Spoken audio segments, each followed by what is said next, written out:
Yeah.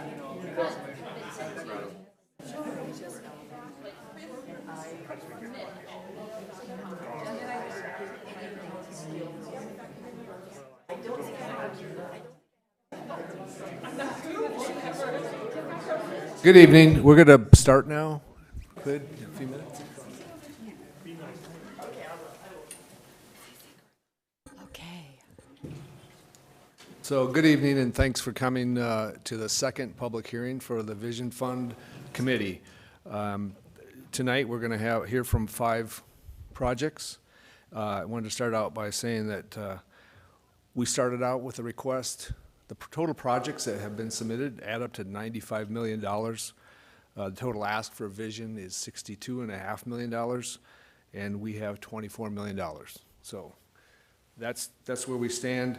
The committee, I would like to introduce the committee or have the committee introduce themselves. We'll start over there with Al. Al Rodriguez. Kim Morshing. Jim Har. Marta Olson Rangich. Kevin Crosby.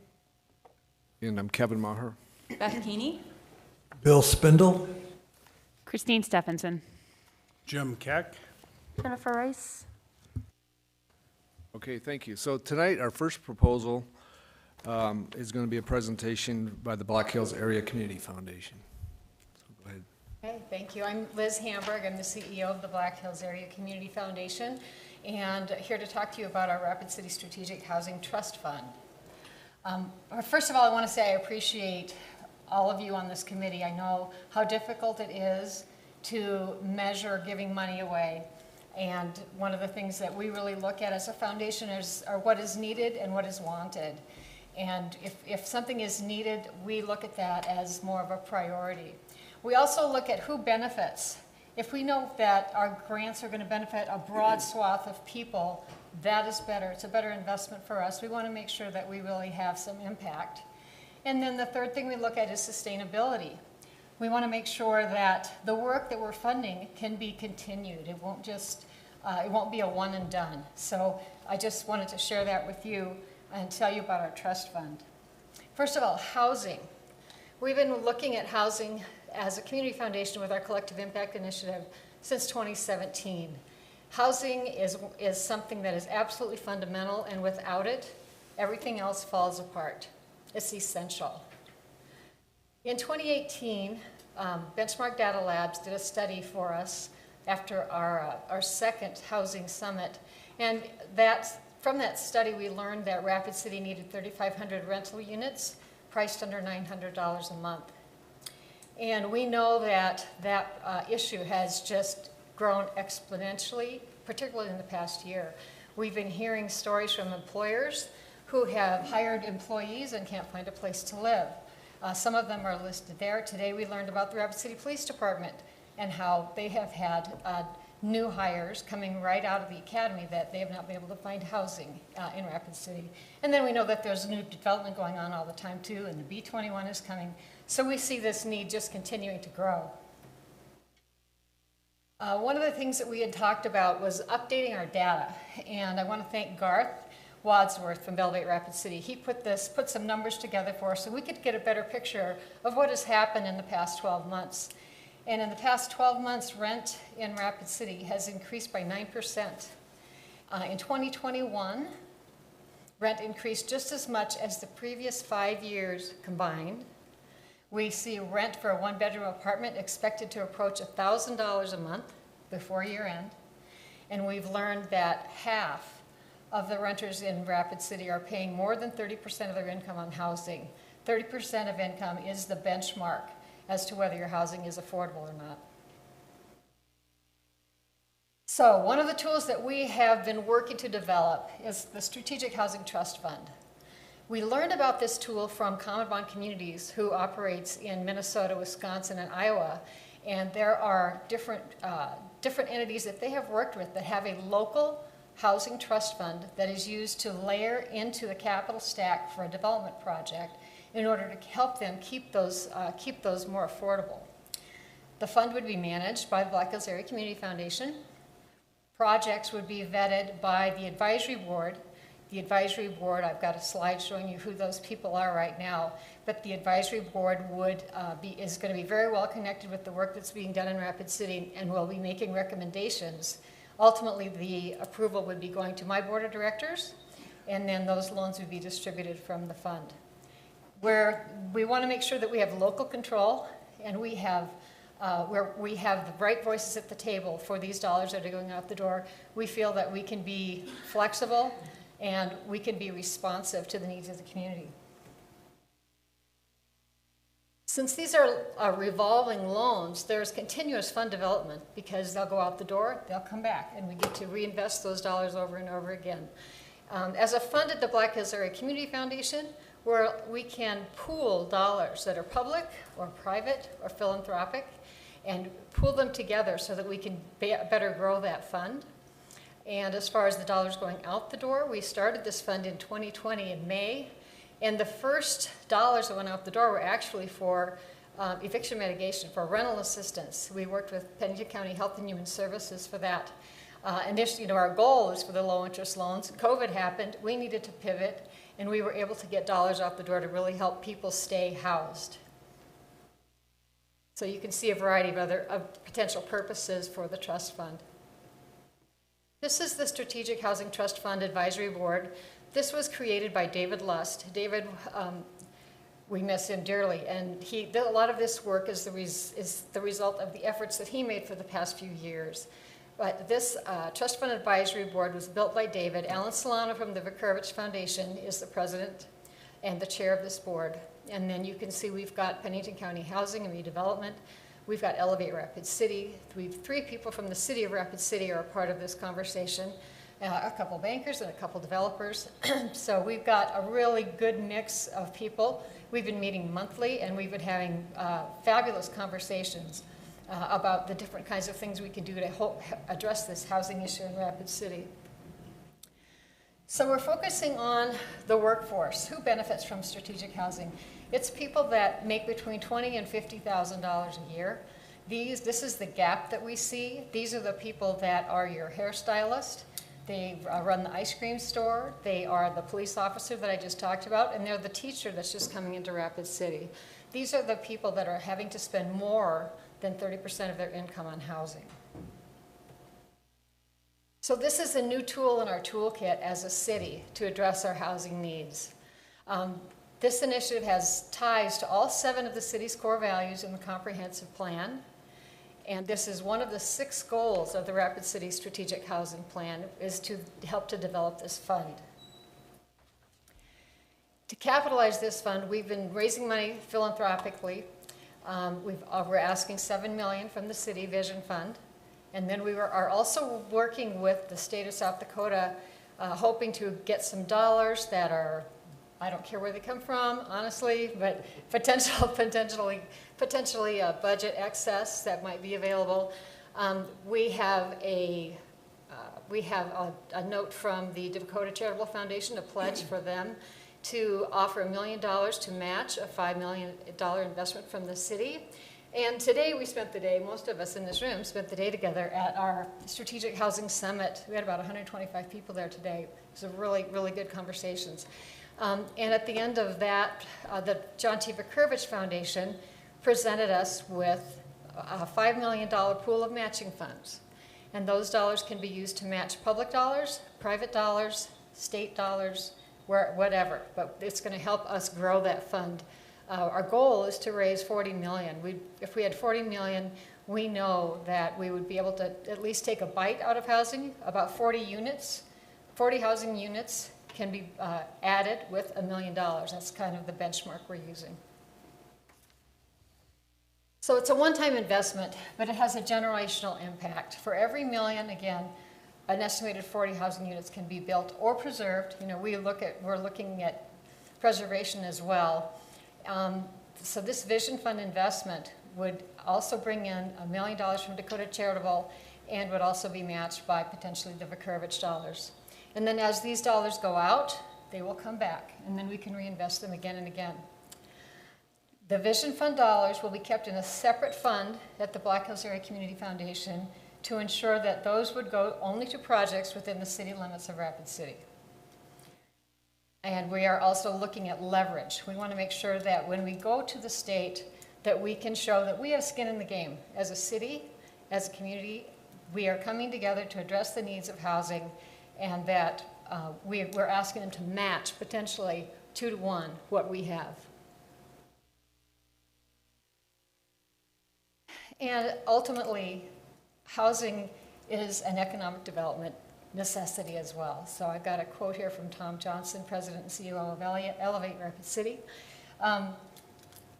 Without housing, you can't do economic development. You have to have places for people who work here, places to live that they can afford. And then to close, housing is a universal problem. It's one of those intractable issues. People have been talking about it forever. And I want to read an excerpt from the Rapid City Journal from April of 1919. And this says, the Honorable John Burke, Rapid City's new mayor, made a few pertinent remarks regarding certain things needed at the present time for the upbuilding of the city. We need new homes, and worst of all, and we need them bad. We must have them. We need some modern apartment houses and a modern hotel. Don't say I can't get it. Go and get it. It can be done, commanded the new mayor with enthusiasm which stirred his hearers. So thank you very much. Ready for any questions? Thank you. Does anybody in the committee have a question?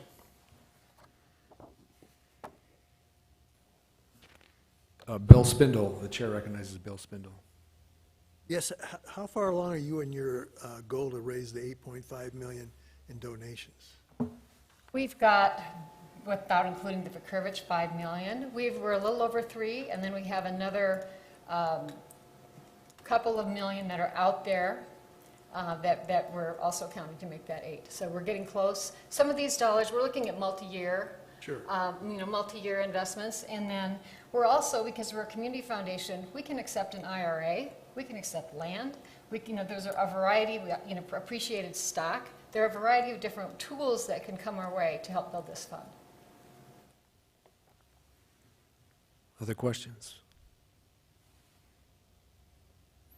Okay, I had a question, and it has to do with, I know the city, when the city adopted their strategic housing plan, they endorsed the trust fund, the idea of the trust fund. Have you received any money from the city yet?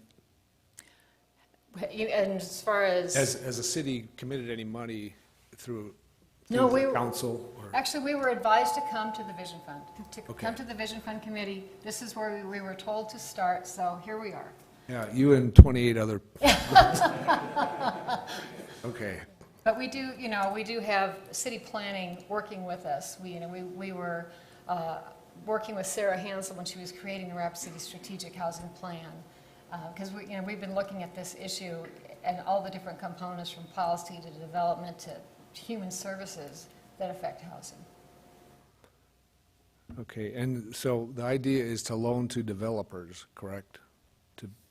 Yes, And be part of a stack of part of the capital. capital stack. That's right. Thank you. Any other questions for the foundation? The chair recognizes Christine Stephenson. Did I understand that it was just today that you got $5 million from the Vikervich Foundation? Yes, that presentation was made this afternoon at our housing summit. Yes. Oh, congratulations. Thank you, Christine. That's really good news. I guess I just wanted a clarification on this 40 units for $1 million. So your goal is to have $40 million, and then you will be making loans out of that. So you're saying $1 million of loans that you give will build 40 units. Yeah, and this is a very unscientific ballpark measurement that we worked with Common Bond to create because they have experience working with different trust funds. So we basically asked them, what's the return on these dollars? And depending on the project, the percentage within the project goes from 7% to 12%. So as a kind of middle point, this is where we came up with the 40 units for $1 million. Okay, so then True results may vary, is what I was told. Yeah. So what would be the, like, what could this committee or the city of Rapid City expect to see in terms of, if you met your goals 5 years from now, how many more workforce housing units enter the market per year? That's a good question. I don't know if I can answer that specifically. I can tell you that we're having conversations with developers right now. We've got a $550,000 loan out right now to Common Bond for a 42-unit property. We know the Club for Boys and Lloyd companies, they have I think it's 44 units that they have built. They're looking at a second building. We're likely going to be a part of that capital stack also. Okay. We've talked with other developers. Doyle Estes has land that he wants to develop. So the conversations are starting. It just depends on, who gets the shovel in the ground. I really can't make that prediction. Okay. But you will start loaning with whatever funds you have. Already started. Today. Yep. We've already started with what we've got. Thanks. The chair recognizes Kevin Crosby. So long term, we asked about 5 years. 50 years from now, this is a revolving fund. It's still going? Correct. 50 years? Yes. Still building new housing? Is there kind of an end date in mind, or this is indefinite? Perpetual. Yeah. That's what the goal is. And, that's one of the reasons I read the 1919, more than 100 years ago, they were talking about housing. This is not an issue that's going to go away. It'll change, but it probably isn't going to go away. There'll always be a need to invest in housing in some fashion. And having the fund at the Community Foundation that is flexible enough to do things other than just low-interest, long-term loans. So depending on what the need is, that fund could get involved with housing, locally directed. Thank you. Any other questions? Marta is recognized. Thank you, Mr. Chair. Liz, would your loan opportunities be available to other nonprofit organizations? Yes. Thank you. Yep, for-profit or nonprofit. Any other questions? Okay. Thank you very much. Thank you very much. Our next presentation will be by Elevate Rapid City.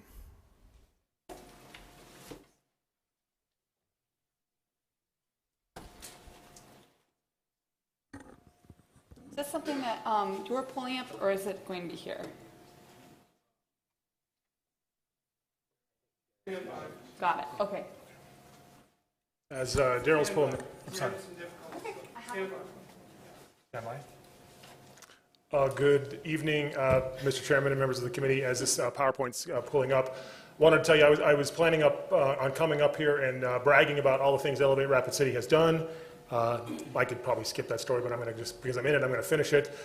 Tell you about all the great things Elevate Rapid City has done, but I thought I'd actually tell you how humbling this job is.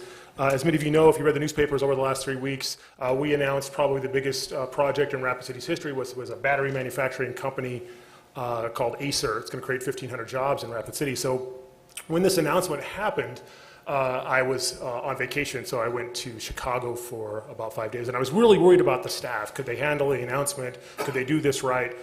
They did great. It came out in the newspaper. We talked to the governor's office. Governor Noem released her video, got national press. San Antonio cried because they lost. Charlotte cried because they lost. Raleigh cried because they lost. Little old Rapid City beat them out. So as I'm on the plane coming back to Rapid City, I'm thinking, man, I'm a pretty big deal these days, right? I just landed the biggest project in Rapid City's history, so I'm going to be maybe celebrated in Rapid City at this point. And you probably know where this is going. My father used to tell me that I needed to stay humble, and this is certainly one of these experiences. So I get off the plane, and I get back to the office, and they say, hey, you got a call from an investor about this battery company. And I'm thinking, oh, this investor's going to tell us how great we are. And when I got on the phone with the investor, a woman said, hey, I saw you guys are recruiting that battery company, and I think it's a bunch of crap. And I said, well, why? It's like the biggest deal we've ever done. And she says, well, don't you realize we have a workforce shortage? Where are my workers? Why are you focusing on getting companies when we need workers? And she was probably right. And I think that's one of the things I want to talk to you about tonight is that we do more than just recruiting. What we are is a Chamber of Commerce and Economic Development organization, a foundation. We have 2 incubators, probably a third incubator in 24, 36 months. And we also fund the South Dakota Ellsworth Development Authority to the tune of $200,000 a year. So we do military affairs, all things military. So we do all these things. And we do this on behalf of the city as well. The genesis behind Elevate, we get calls probably once a week from across the country saying, hey, how did you do this merger? We want to merge too. We've heard all the success you're doing. We could probably make a little bit of money on the side being consultants on how to do mergers between chambers of commerce and economic development organizations, but we don't because we have our mission here. But we get these calls all the time. And the reason that we did this is in 2018, the leadership of the community came together and said we want to do something different. Resources were being scattered across the chamber, economic development, the Economic Development Foundation. It had an administrative assistant here, a marketing director here. They wanted to be more efficient and put resources going in the right direction. So they formed Elevate Rapid City. We're a 501c6. And we do all of those things now, and we put all the resources in the right direction. But back in 2016, that was not the case. It was only in 2018, I came in 2019, in which this happened. So we've been operating pretty efficiently since the merger. We function, again, with all 5 of these kind of organizations. We do everything from workforce development, community development, economic development, business advocacy. We get called about everything you can imagine. We're also the Chamber of Commerce, so if someone wants to complain about the dogs running loose in their neighborhood, we get those calls too. We'll even take a run at that. So we do a lot of things for the community that you may not even be aware of. I'm not here to ask him for the dogs, money for the dogs tonight, by the way. When I got here too, we had a mission statement that we had to make true and something that everybody could remember. So our mission statement was 6 sentences long. It looked like it was being done by a consultant. We stripped that down to elevate the Rapid City region for everyone. I had heard when I got here that, oh, you're just a good old boys club. Pat Burchell set this thing up so only the good old boys could be on the board of directors. Not true. Not true at all. That's why our mission is to elevate the region for everyone. Not the corporations over the small businesses, not the white workforce over the Native American workforce, everyone. And we take that mission seriously. My staff and board can recite this religiously. We feel an ethical and moral responsibility to this mission. And we ask ourselves, and someone asks us for help, are we elevating the region for everyone? If the answer is yes, we take a run at it. You can see our vision and our core values there. We work hard, we face the challenge, and we lead the change together. You can't do what we're doing without facing challenges like housing and workforce. I just mentioned how humbled I was when we landed that big company that we announced with the governor. Well, here's some other things we've done recently in terms of expanding or getting companies to come here. I saw my good friend Ray Hespens in the audience today. Property Mills is his company. They're going to be at 150 by next year in downtown. We helped with that. Ray started as a one-person, well, actually started in his garage, I think, but he was in our incubator with at least 2 or 3 people, and we were able to help him get out of that into downtown, and now they're building a nice big corporate headquarters. Again, you'll see 150 jobs by next year. Nano Perel is in our incubator. They're about to expand by 40 or 50, and they're bringing about $2.5 million in CapEx. Nano Perel is a biotech company that was bought by a firm out of Boston, and when we brought the guys from Boston here, they also had been to Silicon Valley. They said, man, you're this Ascent Innovation Center, which has been, by the way, renamed the David Lust Accelerator Building, or the D-Lab, or someone just called it the Lust today. When they saw this building, they said, man, we have not seen anything like this. And I said, well, damn straight, we spent $14 million to make it look like that, so it better look good. But the point is that it's a nice facility, and biotech companies are looking at it. We also just recently, just 10 minutes ago, I saw Coltac. They came from New Hampshire. They're a gun accessory manufacturer. Talked about to them, and they're very happy their decision in coming to Rapid City, and also B&T Manufacturing. Some other companies that we've gotten from outside the state in the last year. Right now, we have 60 companies looking at Rapid City.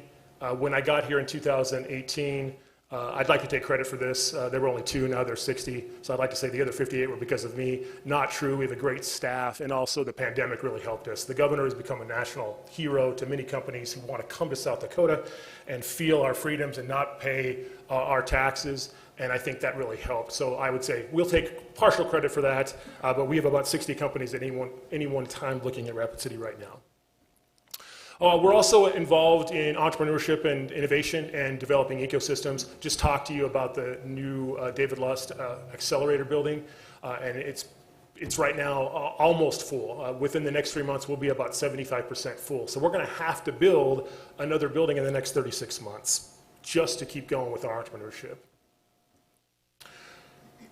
Again, it's going to be occupied soon. There's some other companies, if you'd like me to talk about any of those, we can. But again, the whole idea behind building an incubator and accelerator is to create an environment in which you grow your own. We're known for recruiting companies. I just told you a story about recruiting companies. And I think a lot of people think that's all we do. Not true at all. We spend about maybe 20% of our time recruiting companies, and especially in an environment like this, in which you have workforce challenges, housing challenges, you can't spend all your time recruiting, and we don't. Entrepreneurship is a way to make sure that you have sustainable economic development. A guy like Ray Hespin, who is locally grown here, wants to be here as an entrepreneur who got gutted through the valley of death when he didn't have a lot of capital, and now he's raising more capital. He's the kind of guy that's going to stay and raise a family in Rapid City. Whereas if you go and offer a company an incentive, and that incentive goes, their incentive to be in Rapid City goes away as well. So entrepreneurship is a huge part of our strategy. I would say entrepreneurship is our foundation. The recruiting is something that we put out as window dressing, and it looks really sexy and gets us in the newspapers and gets us a lot of attention. But entrepreneurship and workforce development are really our foundations. The Ascent Innovation Center, which is also again called the D-Lab now, is part of our larger strategy in downtown to build an innovation district. If you look at that map, and that's hard to see, you can see where the new building is, where if you go this way, the audience, you go this way, committee, if you go that way, the other way, you'll see that that goes to 5th and St. Joe's, where the Lloyd project's going to happen, and then back to the School of Mines. It creates a triangle, if you will. We couldn't think of anything really cool to call this, so right now it's called the Innovation District. When I was in Fort Collins, the downtown district between CSU and the campus was called the Music District. Sounded pretty cool, even though there wasn't any music actually happening. It was a way to describe what was going on between the interface of downtown and the institution. We'll probably come up with a cooler name at some point, but right now it's called the Innovation District, and we plan on really pushing the accelerator down on development in that area, and hopefully within a 5 to 10 year period, people start thinking of this area as the coolest place in town, because we already do.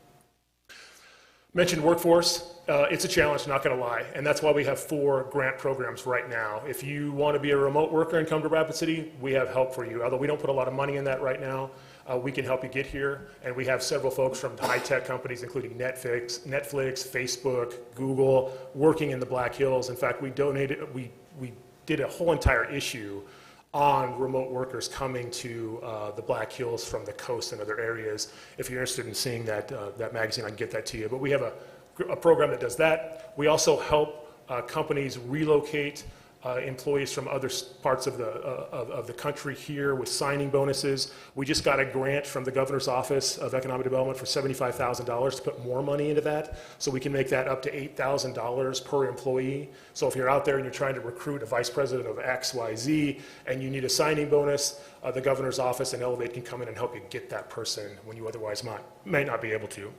But that's not our workhorse programs. Our 2 workhorse programs are really to help those that are at the lower end of the spectrum, the lower income or middle income end of the spectrum, to get grants to match the Build Dakota scholarship so we can get people into the trades. And then we also have a grant program that helps entry-level workers get training, upskill, GEDs, and those kind of things. And so our workforce programs are pretty specific to try to get the entire spectrum of workforce going. We also have our Leadership Institute. We relaunched that. I think I talked about that last time. We just recently launched a nurse recruiting campaign with the 3 major healthcare providers. And then our small business pillar was also very successful during COVID. We spent most of our time during COVID responding to small businesses. In fact, we saved many, many small businesses in downtown. The picture you see up there is Dom the Barber, that's what I call him, with Black Hills Barbershop. If it wasn't for Elevate Rapid City and our emergency bridge loan programs and what we do for small businesses during the pandemic, he would not be around, in which he's exceedingly successful today, and he has 6 chairs. That's our magazine. If I were to say, what would you think about that magazine? We like to think it's hip, diverse, cool, and we want you to see that every time you open up one of these magazines. We also have a business advocacy pillar in which Anna lobbies in peer and tries to do everything good for this business community. If it's a bill that's going to be bad for business, she's going to lobby against it. If it's a bill that's good for business, she's going to lobby for it. Military affairs, the base is coming. It's going to create 1,000 to 2,000 jobs, up to $2 billion investment, and that's why we give Sedita a lot of money to help make this the best place in the country for military servicemen and women. Our 5-year goals, 4,000 jobs, $300 million in CapEx, 15% in income raising wages, and then $125 million in consumer expenditures. We've blasted through that. We're almost 4 years into our first campaign. We've blasted through all those goals, and you'll see that we have new goals, in fact. You can see there our first campaign. This is for our second campaign, the money we're going to ask you for today. Our first campaign was $7.8 million. We're trying to make this new one $10 million. Our budget right now is around 2.4. Our new budget would be 2.9. We plan on putting that extra money into workforce development and entrepreneurship, not into my salaries as much as I'd like to say that we were. Our goals for the next campaign, as I said, we blasted through our last campaign. Our goals for 2023 and 2027, we decided to turn up the volume. So instead of 4,000 jobs, we're going to try to create 5. Instead of increasing wages by 15%, we're going to try to increase by 25%. Instead of CapEx of $300 million, we're going to move that number up to 5. And then in consumer spending goals and metrics, we're going to move that up to $250 million. So we've got some ambitious goals for this next campaign. And it wasn't because we blasted through the last goals and we needed to move the number up to show that we were. It's because it's the right thing to do for this community. This community deserves the best. Here's a SWOT analysis. We know what the weaknesses are. We know what the strengths are. Liz talked about housing, workforce. We still have so much work to do around wages, poverty, infrastructure, diversity, inclusivity. Our work is not done here. Our mission is to elevate the region for everyone, and we plan on continuing to do that. Thank you, Mr. Chairman. I know I went over my time a little bit. I'll stand for any questions. Thank you. Great, thank you. Committee members have any questions?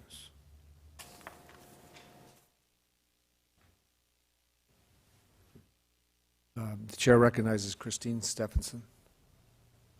I actually don't have a question. We had a lot of good discussion and got a chance to ask questions and another thing. I think you should call it the acceleration district, because there are a bunch of garages there, historically. We'll take that into consideration. That's not bad at all. My mind was focused on your presentation, though, but I think I've had my questions answered. We'll take a good idea anywhere it comes, whether it's in the bathroom stall or at the city council. Other questions?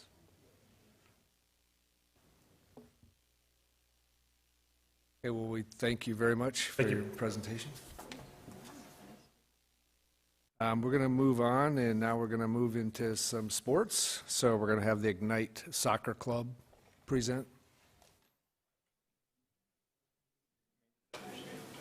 Oh, I'm sorry, back up. I skipped the Humane Society, so we are going to talk about dogs, Tom. So we're going to save dogs. It's the Humane Society of the Black Hills.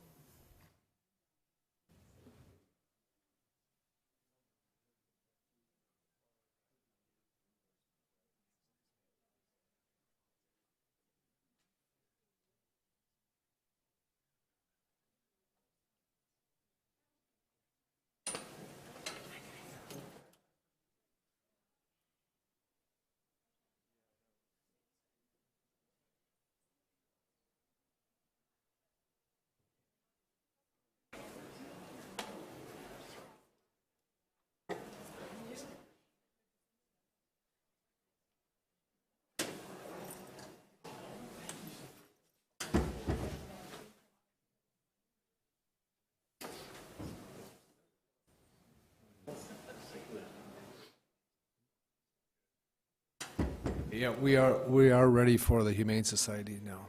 So. From the Humane Society. How do we start the show or the PowerPoint here? It'll pick up. Here you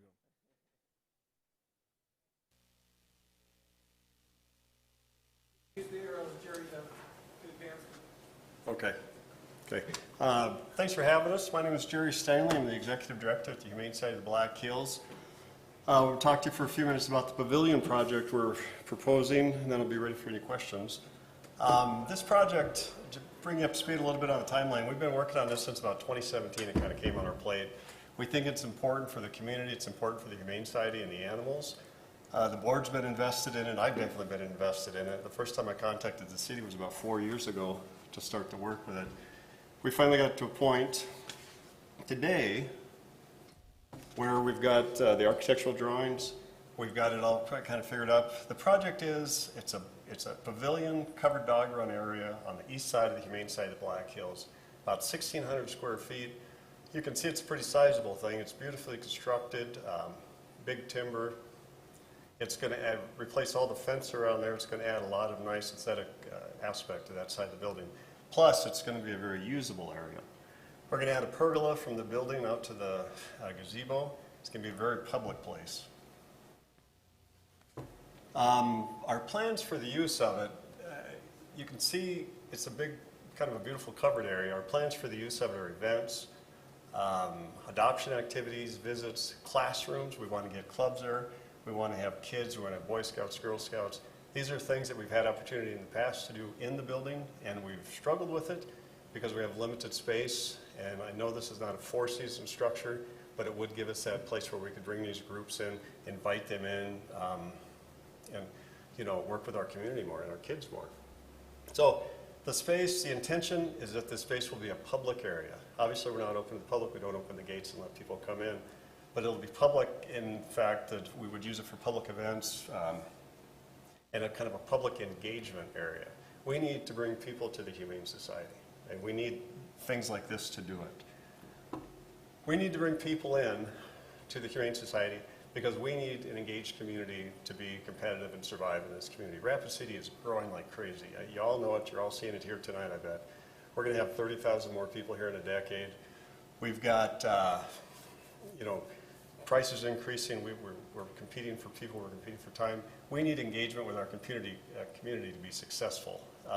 Success comes in many ways. We need to work with them. We need to teach them how to be better stewards of animals.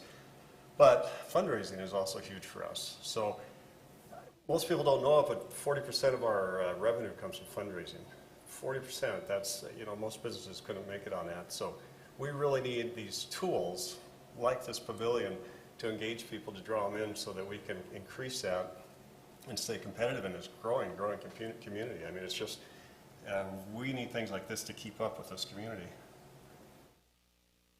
So we made the Vision Fund request because I think this project aligns with the city core values.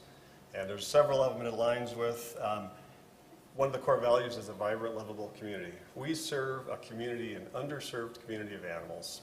And this is 4 or 5 of them right here. The animals in this community are underserved just by definition. Our goal at the Humane Society is to care for the animals that are in need of homes, that are in need of help, and we do it very well. And we can do it better, and we can do it more better as we engage more people and bring our community in. These animals here, that cat had a broken jaw. The dog in the blue leash had a cactus. That poor gal there with that pink ribbon around her, we found her in Rapid City eating out of the garbage, and she had a chunk about the size of a softball out of her stomach. So these are the kind of animals that are in desperate need, and we take in about 5,000 a year that aren't in desperate need.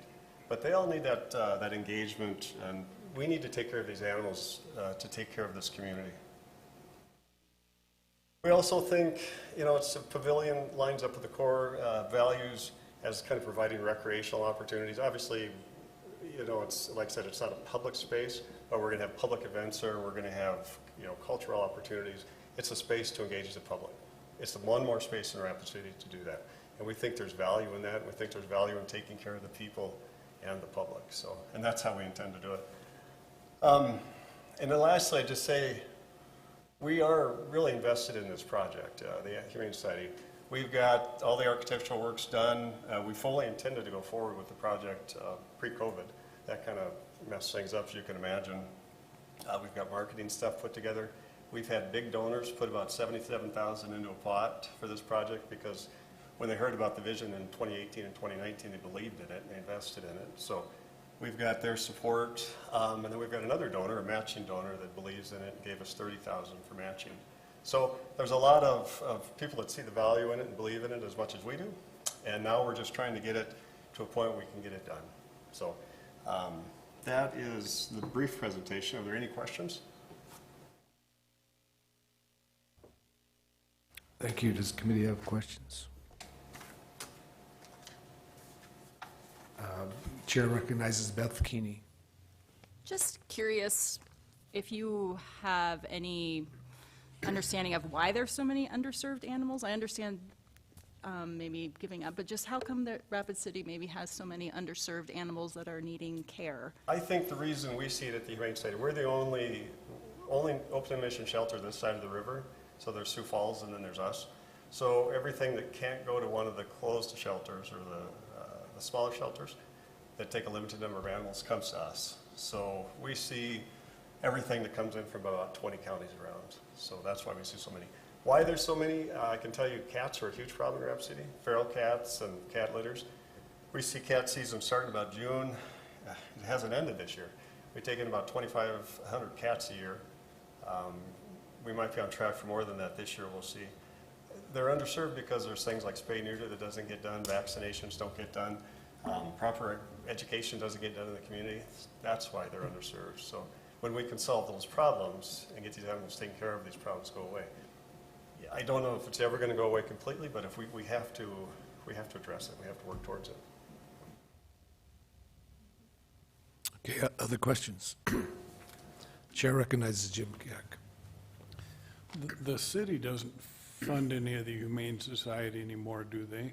We have a contract with the city for $26,000 a month. It's 28% of our funding. And of that, we also fund animal services enforcement. We have 2 officers, the dispatcher. Okay. And then that also pays for them, and it pays for kennel services for the city.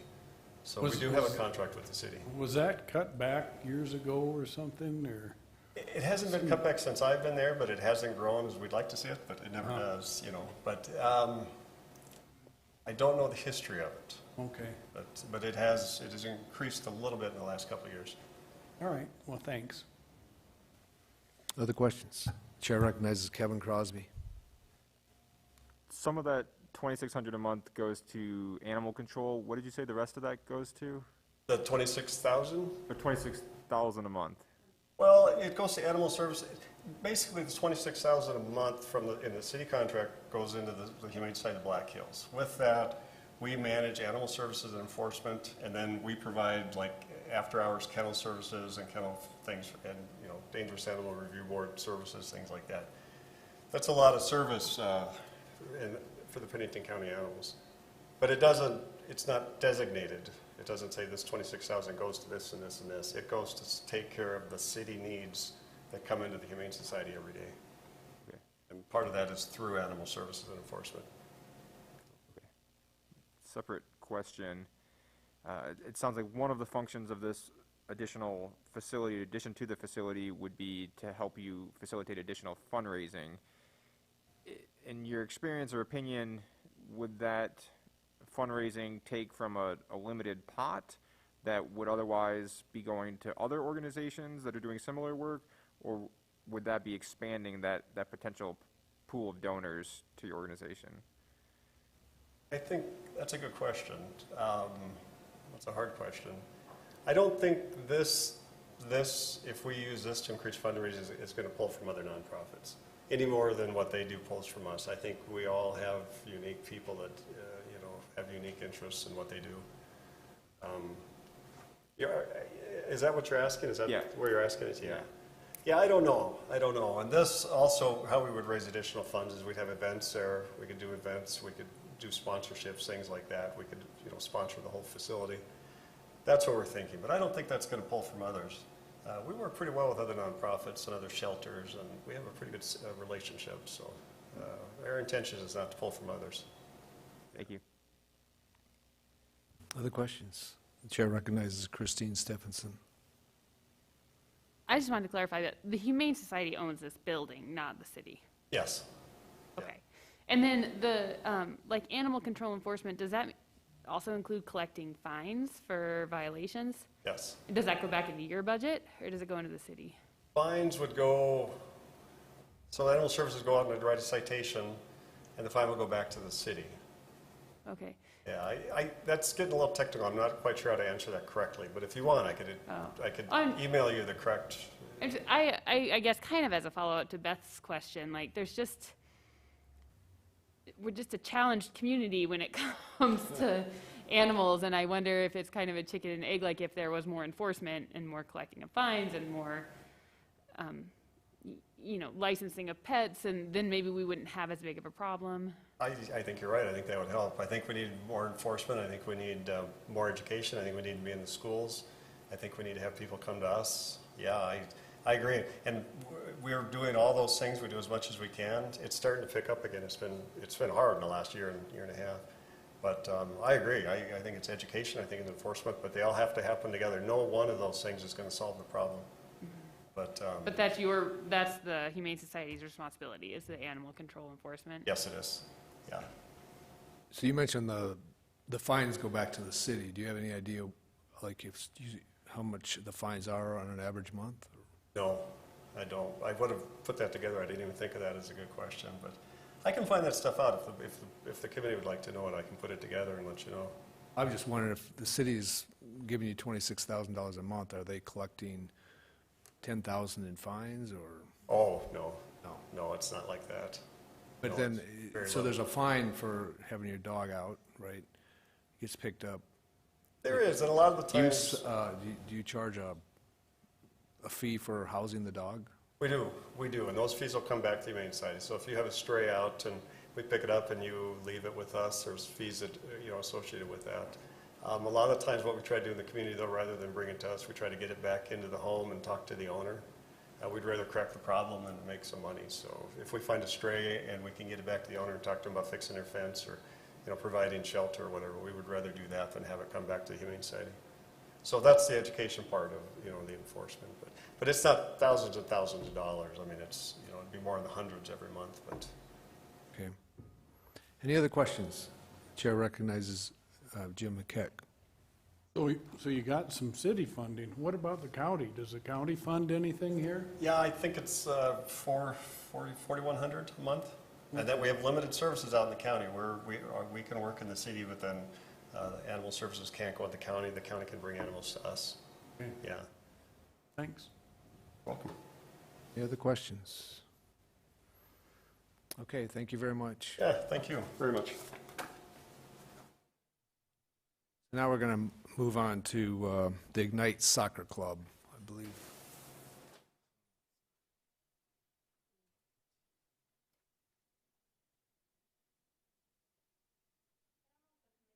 But I printed off our PowerPoint. Sure, we'll take it. Sure. Sorry, I'm not a lawyer, so I'm used to asking.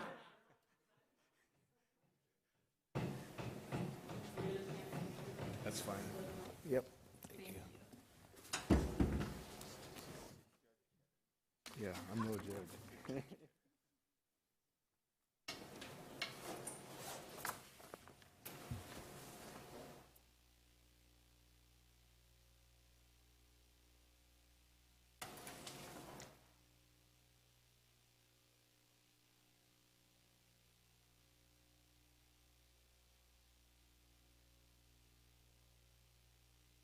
May I begin whenever?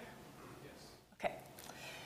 Good evening, and thank you for inviting me to come and speak about Ignite Soccer Club and its vision to do its part to help Rapid City make Rapid City the community that we all know it can be. My name's Cassidy Stolley, and I am here with Amy Scull-Larson. About 2 years ago, I'm sorry, this is a lot of feedback. About 2 years ago, Amy had a vision to form a soccer club for her son and his teammates. A soccer club that would allow kids the opportunity to be competitive soccer players, but also participate and excel in other areas of their lives, like baseball, basketball, gymnastics, and dance. A soccer club that would be purposeful and thoughtful in all that it did, from picking coaches who would instill in their players hard work and sportsmanship, the knowledge that soccer is more than just a game, to selecting practice times that were convenient, practicable, allowing busy families the opportunity to take all of their kids to one practice on the same day at the same time. A soccer club that would fill a void for kids that no one in this town knew existed. And Amy's vision was born into reality on March of 2020, with 40 young, very excited soccer players. Today, it's home to over 140 players, 20 coaches, and their families. And Ignite is more than just a soccer club. It is truly a family, a community. I grew up playing soccer here in Rapid City. My sisters and I played for what was then known as the Rushmore Soccer Club. My parents spent countless hours and dollars transporting me and my sisters, and often our teammates, across the state and even the country. After being awarded a Division II soccer scholarship to the University of Missouri St. Louis, getting married and going to law school, I wanted to come home. And I wanted to come back to Rapid City and raise my kids here. I wanted to offer them a taste of the community that I grew up in. And I found that with Ignite. As I grew up playing soccer, surrounded by supportive families and coaches who I still see and know today, Ignite has offered my kids something no other club can. And that is why we are asking you to help us sustain, improve, and make Ignite the best it can be for the families it serves, who in turn serve this community and make it a better community. Ironically, the Ignite soccer fields are where I started playing soccer. I've scored goals, cheered for teammates, and likely shed some tears there. Shortly after I left for school, though, the fields were no longer used for soccer. At times, they looked kind of sad. But Ignite has revitalized those fields and given them new life. They've cleaned up trash, mowed, sprayed for weeds, trimmed trees, all at no expense to the city.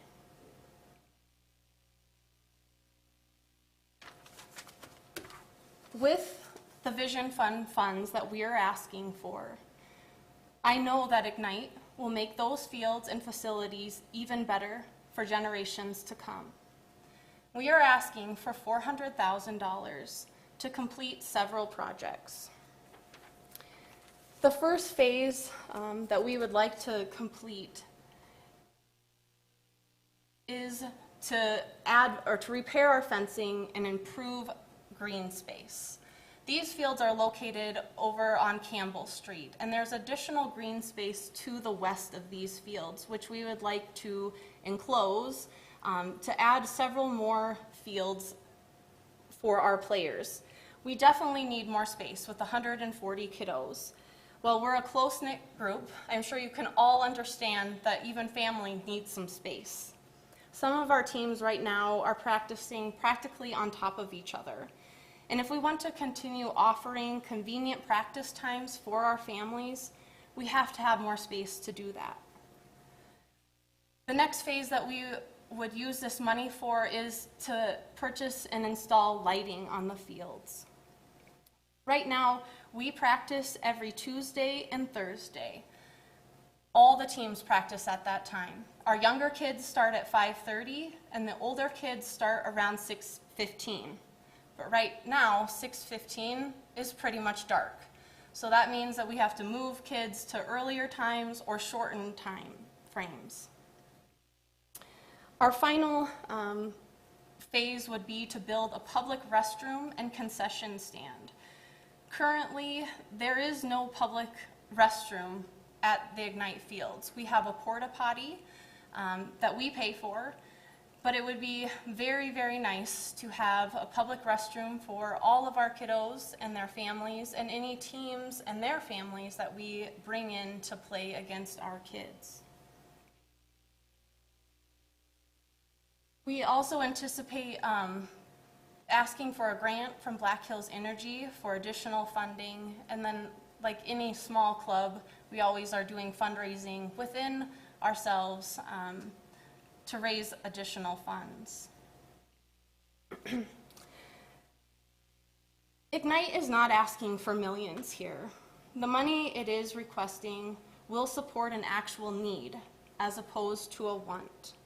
And Ignite intends to be wholly self-sufficient, covering these ongoing costs. and maintenance associated with the items we intend to purchase with the Vision funds. We are not asking the city to pay for any of these ongoing costs. I think that you can all appreciate that this ask perfectly aligns with several of the core values of the comprehensive plan, such as a vibrant, livable community. By enhancing and improving this field, we will make Rapid City a more livable, vibrant, and desirable community for our families, for our kids, and for the city itself by enhancing, maintaining, and rehabilitating the Campbell Street fields. We'll also align with the safe, healthy, inclusive, and skilled community core value, as well as the outstanding recreational and cultural opportunities core value. The community impact of Amy Skull Larson's vision and what it has become is simply immeasurable. But we need you and we need the community's help. And these funds will do that. It will allow children of all ages to participate in a sport that encourages hard work, commitment, team building, and an active, healthy lifestyle in a safe environment within our community. It will also attract teams from surrounding communities and states for games and tournaments, which will in turn boost those businesses along and in that area of town. This request will also enhance an existing city facility and preserve its longevity for future generations. And finally, it will provide a benefit to the community at large, as the soccer fields are located right near the bike path, and those people using the bike path would have access to the public restroom. So do I have any questions? Does the committee have questions? Bill Spindle. Yes, you say you have practices every Tuesday and Thursday, and you're, maxed out. What about Monday, Wednesday? Do other people use these fields, or are they just for your teams? They're just for the Ignite teams. We have a lease with the city that allows us to use these fields. And the vision, again, was just to have that, allow parents a set, easy schedule so that, like, I have 3 kids playing. Sure. And instead of having to go Monday, Tuesday, Wednesday, Thursday to have all my kids have different practices, I get to go on Tuesday and Thursday from 5:30 to about 7. And so no, nobody is using those fields on Monday and Wednesday, but that's purposeful and thoughtful why we do it that way. Are you planning on expanding any more kids, or is that about how many you can handle? It's pretty much all we can handle right now. Our goal was to never really exceed beyond, 140 to 160.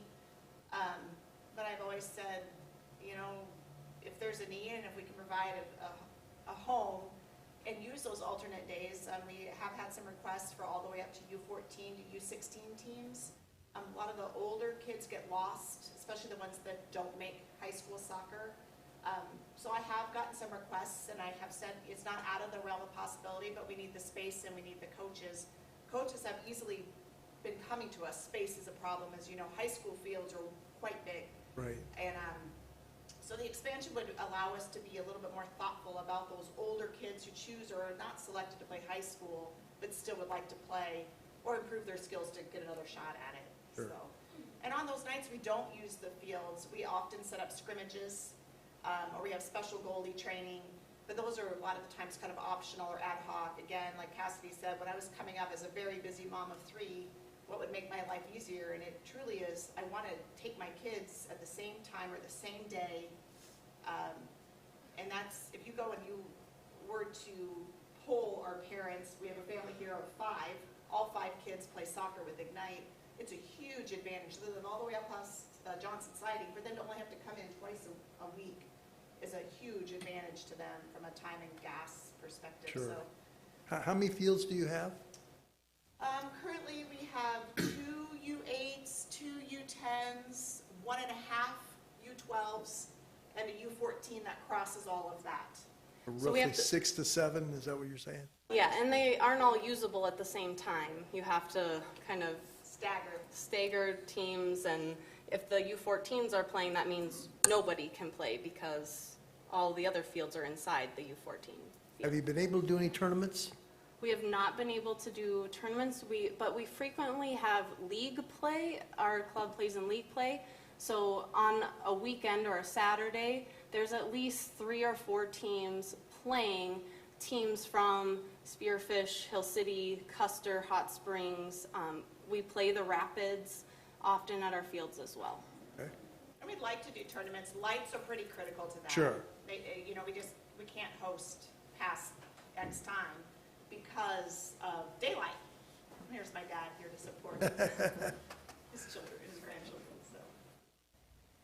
Thank you. Thank you, Mr. Spindle. Okay, other questions? Chair recognizes Jim Keck. What's your season for the soccer? You say the kids can play football, basketball, volleyball, track, baseball.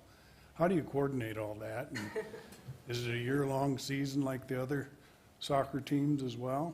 It is a year-long soccer season, and that's the beauty of it is that no kid is penalized for choosing to go do baseball in the spring and coming back to play with us in the summer, or choosing to do football in the fall and coming back to play with us in the winter and spring.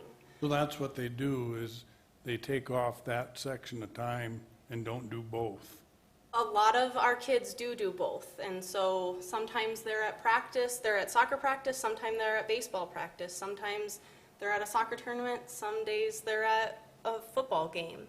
But no, we want them to have that ability to be well-rounded athletes. I was a well-rounded athlete. It provides you with, I think, just sports gives you such a basis of knowledge to succeed in life, in your job, working with people, having to pick up people's slack, just being a good teammate and being a good human, really. Yeah, Cassidy and Allison are the coach of my son, Hunter, and he had to miss some practices. The coach, Cassidy and Coach Allison was like, as long as he's moving, we support him.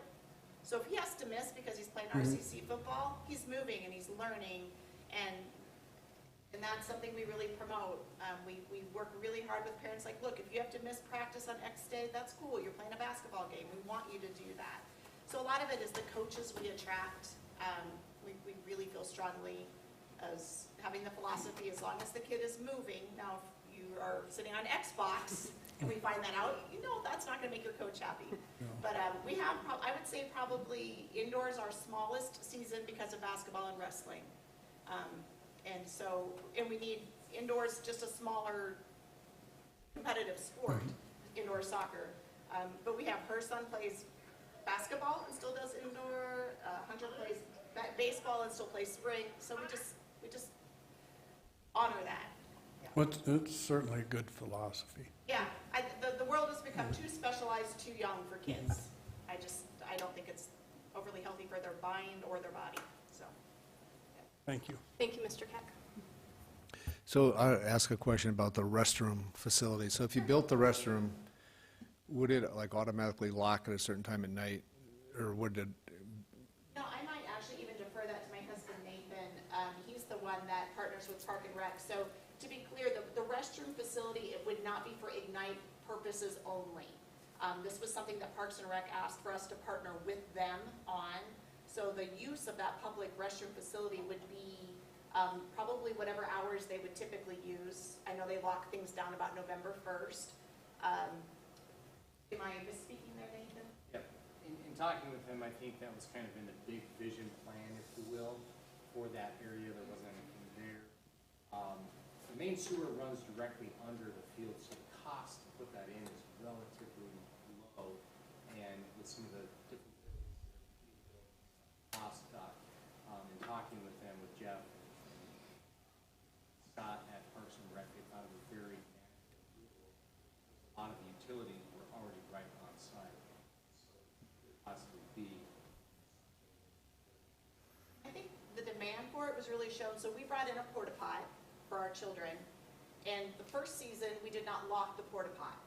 That porta pot was full every 3 days. I had to call Kiefer and be like, dude, you need to pump it, right? And so that just, I think that opened our eyes to how many people are utilizing that bike path down by the fairgrounds. There's probably some transient population that's using it too over there. So this season, we had, Kiefer Sanitation asked us to lock it. And so we've closed down our facility just to be unlocked during ours. But I think the vision of the concession or the storage and the restroom facility would be for public consumption, not just for Ignite. Okay, thank you. Other questions from the committee? Chair recognizes Kevin Crosby. Yours seems to be a young organization with a good reputation, but young compared to a lot of the other organizations that are asking for vision funds. And you've already talked about the history of this plot of land being underutilized for a period of time. So what assurances does the city have that these investments are going to be used for the long term? Sure, and that's a very good question. But I think that in looking at that, I don't think any really business has assurance right now. But I can tell you that we are a young club with families that have 3.5 children, ranging in age from 15 to 4. And all of those people are very supportive of what Ignite is. They're willing to jump in and volunteer to do anything and everything we ask. Go put out the flags. Just last week on Sunday, we had a picnic with our whole entire club. Everybody came, everybody brought a potluck meal, and we scrimmaged the kids versus the adults. And we spent over 3 hours together as a community. And so I know that nothing is certain, but I can see in these families that they want to continue Ignite for a long, long time, because it is offering something that our community needs and that we don't have, because the only other option is to play at an extremely, extremely high level of soccer where you only play soccer, or you play on a rec team that, if your kid is excelling, won't continue to excel. So there is a need, and that's what we're fulfilling. Yeah, we're constantly soliciting for new board members, like any, Canyon Lake Little League, all those places. We're constantly soliciting and looking for the right fits. I have a 7-year-old that's playing soccer. Cassidy and Allison both have 5-year-olds that are here. So we have parents with young children that are currently in leadership positions. So I worry about it, like the longevity plan, but I feel very confident that we're going to have families that will step to the plate and continue. I'm just amazed by the need for this club. I literally was just like thinking one team for Hunter and his crew, and here we are, 10 teams in 1 year. So I definitely feel positive that we will always find the leadership behind this. Soccer's a big sport. I'd just like to piggyback on what Amy said. We actually had to turn away 40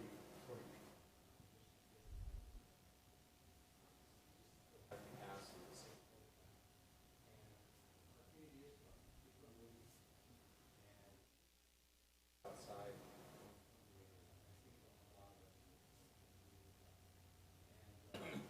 It's really great to see families coming together. Struggled over the past couple of years doing it. Having barbecues and getting together and doing those things. We're composed of an all-volunteer organization. Raise money, we're very blessed to have partners.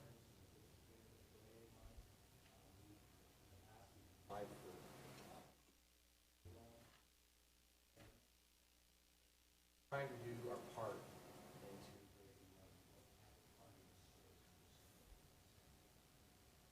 money. Thank you. Thank you. Any other questions? Marta Olson-Rangich is recognized. Thank you, Mr. That's ironic. Mr. Chair, what I actually wanted to point out was the fact that this is really important conversation and discussion, and you are not being recorded if you don't come up and talk on the microphone. So if you have parents who are watching at home on YouTube, they're missing the valuable information you're sharing. So please do come to the podium. Thank you. That was a very good point. Sorry. Any other questions? Okay, thank you very much. Thank you all for your time.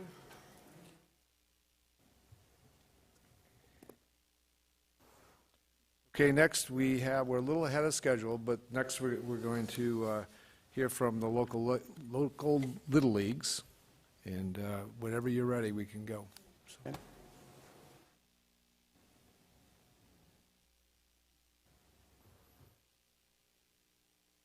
Okay. Good evening. Thank you for the opportunity to speak tonight. My name is Brian Tiedemann, and I'm the president of Canyon Lake Little League. But I'm also a dad of a Little Leaguer. I'm a volunteer. This will be my 7th year managing Little League baseball. And I'm a very proud citizen of Rapid City, in part because we have this process, the Vision Fund process. I think it's a great way to enhance and invest in some of the things we have going on, and Little League is a big part of Rapid City with a lot of opportunities, so I'm glad to get to speak to this tonight.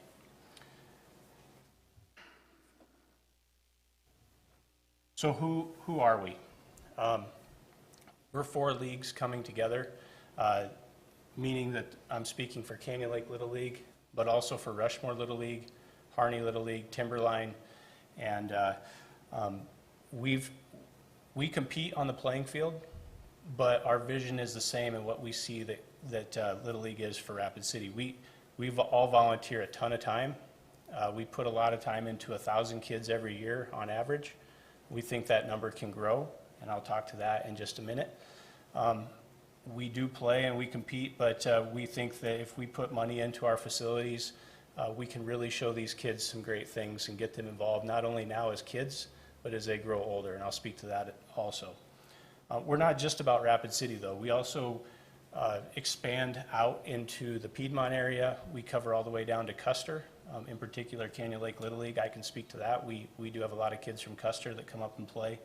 So it's a big area that we cover with Little League, with these 4 leagues in Rapid City. This is just a quick snapshot of where we're located in case you weren't familiar. Specifically speaking to each facility, Canyon Lake Little League represents the southwest side of Rapid City, and like I said, we expand all the way down to Custer. We have a number of fields that we need to maintain and sustain, and Collins Field being kind of our most prominent that you've probably heard of, but we also have T-ball fields, 6, 7, 8, 9, and minors. In the southeast part of Rapid City, we have Harney Little League, very similar to Canyon Lake. They have minors, majors, T-ball fields, batting sheds, and so on. Rushmore Little League is representing the northeast part of Rapid City. Their complex is split. They have one primary location for most all age levels, but they also have Reed Pesic Field over near Roosevelt Swim Center. And then Timberline, which is representing the northwest part of Rapid City, over near Canyon Lake Little League. They have a number of fields that they maintain, and they also participate with the city by utilizing Whitehead fields. So as I mentioned earlier, we compete on the baseball field, but we came together with some goals, and I thought it was really neat as the 4 leagues talked about what is it that we need to do to enhance what we already have. And in the world that I work in, I work at Peatling & Sons, safety's number 1. And so it kind of warmed my heart to see that as we talked about our baseball complexes, safety actually was the number 1 thing. And you'll see that as we go through each complex. Whether it's fencing to protect, enhancing the fencing or fixing the fencing so that we don't hurt the kids, improving pathways so people have safer places to walk, or providing lighting for the parking lots so that people can get to their cars safely. Those things kept coming up in everybody's requests. We think that if we put the dollars into the safety side of it, we're going to improve the maintenance as well. If our maintenance costs come down, we can put more of the money that we raise into enhancements of the facilities. So that was kind of an inherent goal. We think that by improving the facilities, we can enhance the experience not only for the people that pay to play there, the kids and their parents that are paying the registration fee, but for grandma and grandpa that want to come watch as well.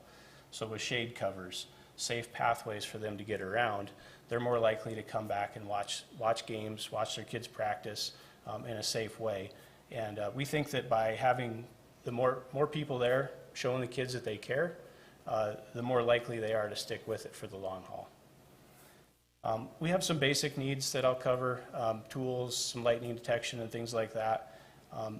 All of those things are important, and they all supersede kind of the most fun topic, which is the creating opportunity side of it. That's where we actually get to start talking about baseball. And we think that with improved facilities, the sky's the limit in terms of what we can actually host for tournaments and things like that. This is a little bit of a repeat of some of the things I mentioned, but the number one item is the top. These are city-owned facilities. We lease them from the city, so we have use agreements in place. We work very closely with the city. All of the leagues do. They all have their own use agreements. The city is very involved, and by the city I should say Parks and Rec. They're very involved with the maintenance side of things and giving us guidance. They assist with our irrigation. And so on. So they're aware of the needs. They're supportive of the things that we're going to speak to in these slides. And I think we have a really good relationship with them. All said, when we pulled everything together, the number could have been probably higher. There are a lot of needs at these sites. We felt that $1 million divided evenly by the 4 leagues was a reasonable ask to get the complex up to where it needs to be to sustain the thing or maintain the things we have going on now, sustain some of the growth ideas that we all have as the individual leagues, and really show people that come to our complexes that we are willing to put some money into it, not only with city support, but some of our own money that we generate through registration. That said, in terms of this particular ask, we don't necessarily have a matching fund situation set up. We have our normal fundraising process. That's registration dollars, that's concessions, and then this fundraising. Each league does kind of their own thing with fundraising. I believe from talking to the leagues that they all kind of look at it the same way, that those fundraising dollars will make up any shortfalls that they might have for that particular year, but we're always hoping that those will be more geared towards enhancements. For instance, at Canyon Lake Little League, just last year we finished a batting shed project. That was all generated through a couple years of saving our fundraising dollars. If we were required to cover any upfront costs, we have talked with the banks. We feel like we could bridge the gap with some loans to get projects up and going quicker until the funds were available to cover what we are incurring for cost. So specifically at each facility, this is Canyon Lake Little League. I don't expect you to look at each slide or each photo in detail. I'm not going to talk to each one in detail, but it gives you an idea of some of the things we're looking at. Fencing repairs, as I mentioned earlier, is a safety item. You'll see that come up for each Little League. We also have some ADA items with our bathroom facilities, with expanding the sidewalks in front of those buildings so they're a little safer to get in and out of. We are looking to do some scoreboards, which would give us the ability to play a few more games, more league games, tournament games on a couple of the fields that we have there. And then, as I mentioned earlier, lighting additions, not only for safety, but in our particular request at Canyon Lake, it would be for one of the fields that does not have lights, so that would give us more growth opportunity. There is a joint request within this application between Canyon Lake Little League and Timberline Little League. It's a fairly simple one, but it's for lightning detection. There's a system that could go in between the complexes, and it could be robust enough to cover all the way from Whitehead Field on Canyon Lake Drive all the way to the Frisbee Golf side of things on Jackson Boulevard. Harney Little League, again, somewhat similar to all the others. Theirs are a little more building related. They have some equipment sheds that need to be upgraded and or replaced. They have shade canopies for that experience enhancement side of it. They have dugout renovations. And they also have the lighting side of things. Like I mentioned, they'd like to get some parking lot lighting for safety reasons. Rushmore Little League, again, I'm going to say that this is going to sound like a broken record. They have some fencing requests. They have dugouts that need to be renovated, and they have a batting shed that needs some work. They'd also like to add bathroom facilities for obvious reasons there. Timberline, again, has fencing requirements that they'd like to upgrade. They have a concession stand that they'd like to renovate, and in doing so, add some more convenient restroom facilities. They have a storage and training facility project that they would like to pursue. They also have some work on their crow's nest, and then similar to some of the other sites, concrete and drainage work. In particular, I would say Timberline probably has more drainage requirements or needs than some of the other facilities. So what would the timeline look like? Well, volunteer-wise, you're talking about 4 leagues that are coming together, so you have 4 boards, which means that that's a pretty big group of volunteers. I can say that all of the board members are ready to roll on this and get involved, and the phasing side of it and what they could do all depends on the funding that's available. The projects we have, though, are shovel-ready. If you gave us the go tomorrow, we could get contractors off and moving. We have a lot of connections in the contracting world and material supply world, so this wouldn't be a problem for us to get moving on. What do we get out of this investment? Well, we have a reputation here for being a tourist location, but we also have a really growing and robust recreation reputation, and baseball being America's pastime is a big part of that, especially in Rapid City. So our vision or thought on that is that the better our Little Leagues are, the greater opportunity we create for people to come and play here in our community. That obviously can increase sales tax revenue. We promote Rapid City as a place to live. People that come to play at our complexes are going to see that we're willing to put money into those facilities and support our kids. And we've already seen the benefit of that with people moving in from out of state that really like what Rapid City has to offer for Little League. So if we can enhance that, we think we can grow on it. And then the last one that I mentioned, which I think is the most important, is again safety related. And this one is more focused on safety of the kids. Baseball is played in the summer when school is out, so structure is needed. This gives them a great place to find that structure. Baseball can be something that they can do every single day. And what we have noticed is that when the kids see the parents putting in the time, they're going to come back more and more. And a lot of our board members are actually kids that play Little League in Rapid City. We think that to be sustainable, we need to keep that going. We need to show the kids of this generation that we're willing to support them that same way. So my summary kind of already covered that. We think recreation is a huge part of Rapid City, and that putting our money into the Little Leagues, which is one of the very first structured opportunities that kids have outside of school or preschool, we think that that is a great place to start. We have a lot of potential in these facilities. They're located in our residential areas, which is a really cool environment, a real community-centric environment for the kids. And just putting a few extra dollars into that just gives them more and more opportunity to get involved and stay involved for the long haul. So with that, I appreciate your time and would open it up to any questions. Thank you. Committee, have any questions? Chair recognizes Jim Keck. Did the city put some money into the Harney Little Leagues a while back, or was that some other facilities for girls softball or? I don't know about girls softball. I do know that there was, I think, $50,000 invested into Harney a number of years ago to help them add a field, I believe. Seems like they added a complex of 4 fields. And then there's maybe, I don't know if there's a soccer field and BMX track. So there was, my understanding is there was a partnership there with the BMX side of things and 1 baseball field, but I. Okay. Yeah, no soccer field. No. No soccer, okay.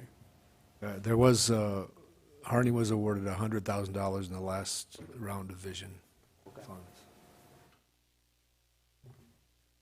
More questions?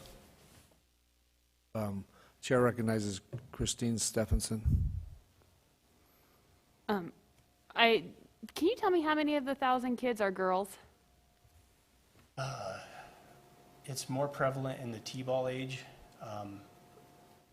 but I can't, I'd be guessing, I would guess maybe 15 to 20. A handful. Something like that. And then, this is a question you probably don't, I should have emailed it to you in advance, but how many kids get scholarships or financial aid to play baseball in Rapid City out of the 1,000? That's a great question. I don't have that answer. Our board has talked about setting that as a goal. We would like to track how many kids start for post 22 or post 320. That'd be a measure of, are we doing a good job of developing those kids? And would help us understand how many actually stick with it. The numbers at post 22 and post 320, I think right now are really up. So that's a good sign for how things are going in the Little League level. But as far as how many go on to get scholarships, I don't know that number. Oh, I mean even scholarships to play Little League. Like, is there financial aid if a family, if a family can't afford I'm it? sorry, we had one at Canyon Lake this year. We had one apply. I think on average it's 1 or 2 per year. For Canyon Per Lake? league, probably. Or per league? Yep. Okay. Yep. But every league offers it. It's whether they choose to. Yeah, use it. correct. Sure. We do have members, we did have one this year where a member just said, I'd like to pay for somebody, so you as a board figure out who I can pay for. So we searched through kind of families that had a lot of kids involved and picked one with a kid in T-ball and thought if we support them, maybe they'll stick with it longer. Yeah. Thank you. Okay, other questions by the committee? Chair recognizes Kevin Crosby. I wasn't able to be at the site visit, so I apologize if these are repeat questions, but just wondering about utilities. I think with a lot of the city facilities, the league is responsible for electricity, but not water. Is that the case? Yes, we pay all utilities except for water. Okay. Correct. And so with the parking lot lights, I assume they'd be LED, relatively efficient. Would those be on all night year round, and would the league be paying for that? Yeah, we pay the power bill year round, so yes, we pay for the lights that we have now that are on the side of buildings and so on. So yeah, we would cover those as well for the parking lots. Okay. Yep. Good to know. Thank you. And just a note from previous Vision Fund rounds, there's been some concerns about night sky compliant lighting, so I'd hope that these lights would be night sky compliant and efficient, like I said. But I think that'd be a necessity with them being in residential areas. Right. Yep. Yeah. Thank you. Okay, other questions? Okay, I think we've handled a lot of questions. Thank you very much. Okay, thank you.